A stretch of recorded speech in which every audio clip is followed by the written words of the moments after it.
ఇదే స్థలంలో యేసుక్రీస్తు ప్రభువారు 5 రొట్టెలు 2 చిన్న చేపలను 5,000 మందికి ఆహారంగా పంచిపెట్టాడు. దేవుడు విస్తరణ కలుగు చేయాలి, నిన్ను అభివృద్ధి పొందించాలి, నిన్ను ఆశీర్వదించాలంటే మొదటిగా ఒబీడియన్స్, విధేయత కావాలి. విధేయత అనేది ఎవరిలో కనపడిందంటే, చిన్నవాడు 5 రొట్టెలు 2 చిన్న చేపలు తను తినడం కోసం తీసుకొచ్చాడు. కానీ యేసు ప్రభు వారికి ఆ 5 రొట్టెలు 2 చిన్న చేపలను ఆంధ్రే అడిగినప్పుడు విధేయత చూపించి ఇచ్చేశాడు.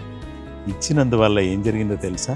అద్భుతమైనటువంటి దేవుని యొక్క చేతుల్లోకి ఏ దేవుడైతే రొట్టెకు మూలము, ఏ దేవుడైతే ఈ చేపలను జలచరములను కలుగునగా కానీ పలికాడో ఆ దేవుడు ఆయన చేతుల్లోకి అవి రాగానే అవి మల్టిప్లికేషన్ అనేది స్టార్ట్ అయింది.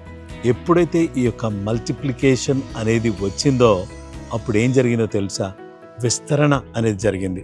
అవి విస్తరిస్తూనే ఉన్నాయి, అవి వస్తూనే ఉన్నాయి, మల్టిప్లై అవుతూనే ఉన్నాయి. అలా అవటం ద్వారా 5,000 మంది ఆకలి తీర్చబడింది. ఆయన చేతులకు మన జీవితాన్ని అప్పగించుకోవాలి.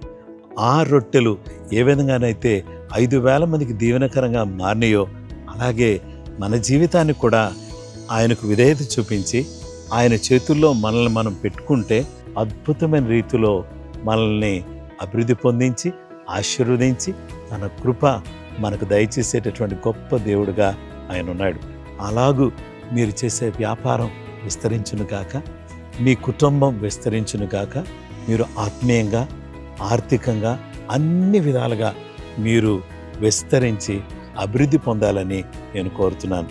ఎప్పుడు ఇది జరుగుతుందంటే విధేయత సమర్పణ మన దగ్గరికి వస్తాయో అప్పుడు విస్తరణ అనేది మన జీవితంలో జరగడం మనం చూస్తాం. అలాగా దేవుడు మిమ్మలను విస్తరింప చేయునుగాక, మిమ్మలను బలపరుచునుగాక.